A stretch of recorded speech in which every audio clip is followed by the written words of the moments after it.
want to start by asking a rather existential question. Why am I here? Now, before there's a stampede to the door, I'm not going to talk about the collective wisdom of Geoff HAYWARD for 30 minutes. Why am I here talking about the Hong Kong education reform? Well, just over 2 years ago, I had the huge pleasure of working on the Hong Kong diploma for secondary education, putting it into the UCAS tariff, which is the system that's used in the UK for signalling to higher education admissions tutors the suitability of qualifications for progression into English and Scottish and Welsh and Northern Irish universities. And when I looked at this particular reform, and I look at reforms all the time, my immediate reaction was, wow, this is really good. And I'm really lucky to have been asked to come here today to talk further about the Hong Kong diploma and what I think about it, because it's given me a much greater time period to think about why I thought wow at the time 2 years ago. Now, you shouldn't think Hong Kong is unique. All over the world, countries are engaging in curriculum reform to produce citizens fit for the 21st century. It's become an industry. There are consultants scuttling all around the world selling their services to help people reform their curriculum. But what should guide such reforms? What should the focus be? What is the purpose and aim of such reforms? Unfortunately, in my experience, questions about the purpose and aims of curriculum reform and the values that should underpin such reform are too rarely asked. And if they are asked, they're soon sidelined in order to get on with what is seen as the real work, developing programs of study, specifying content. Further, often the inspiration for education reform is too narrow a focus on the economic, whether couched in terms of increasing a person's productivity and therefore their earning power through investment in their human capital. And if I can echo the sentiments of this morning, I hate the term human capital. Or even the economic competitiveness of a whole country or region is seen as the purpose of education reform. Higher education in England, for example, is increasingly sold as a commodity to young people in terms of improving their employability and increasing their future salaries. It's not that such economic considerations are unimportant, as I will argue later, but simply they are not enough. Education is fundamentally a moral business. It's about making people more human. Furthermore, asking deeper questions about the aims, the educational aims of such reforms is crucial, not least because reforming systems is expensive. In countries such as my own, England, we have repeated reforms because these more fundamental questions about purpose are not adequately addressed. Now, to help us get a focus, I want to pose a question. It's a very simple question, and given that I'm going to be focusing on the Hong Kong Diploma of Secondary Education, it's age-related. What is to count as an educated 19-year-old in this day and age? Is he or she the one who has succeeded in academic studies, or the one who is well adjusted to the demands of the entrepreneurial society in which success goes to the enterprising, or the one who demonstrates practical capability in everyday matters? Or are there specific moral qualities which an education person should have? Now, my friend and colleague Richard Pring has suggested an elaboration of this basic question which will help us make some progress. What are the understandings, knowledge, skills, attitudes, dispositions, and capacity in different degrees an educated 19-year-old should have in this day and age? Note that this question goes much, much further than simply trying to read off a school curriculum from what employers say about what they need in their future employees. In my experience of working with employers, if you ask them what they want, you get a very confusing range of very non-specific answers, which gets turned into what I call skills mumbo-jumbo. In skills mumbo-jumbo, everything becomes a skill. For example, flexibility. Now, flexibility is probably an important motor skill for dancers, but flexibility in general is not a skill. It's a disposition of mind.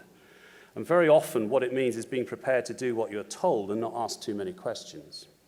But asking questions seems to me to be the hallmark of being an educated person.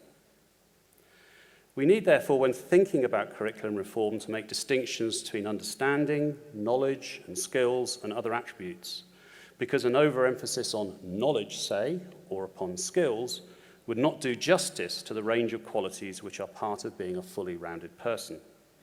A knowledgeable person might be practically useless. I'm sure you've met those sorts of people. A skilled person might be disposed to use those skills for bad ends. Some of the young people I work with come from severely disadvantaged backgrounds.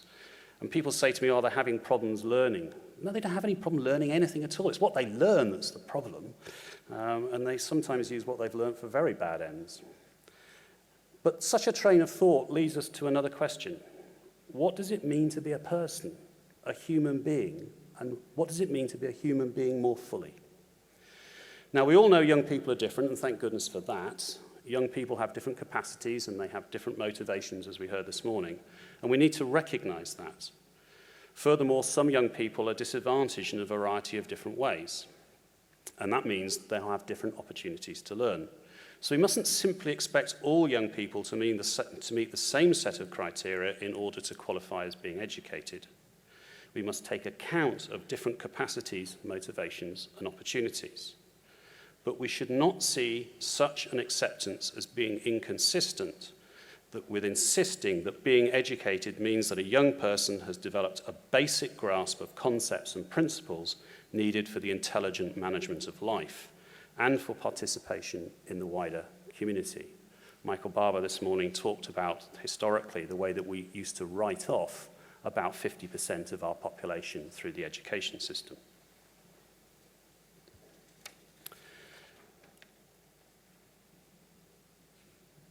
Now, having a basic grasp of the concepts and principles needed for living an intelligent life does, of course, mean having developed the necessary knowledge, understanding, and skills to earn a living.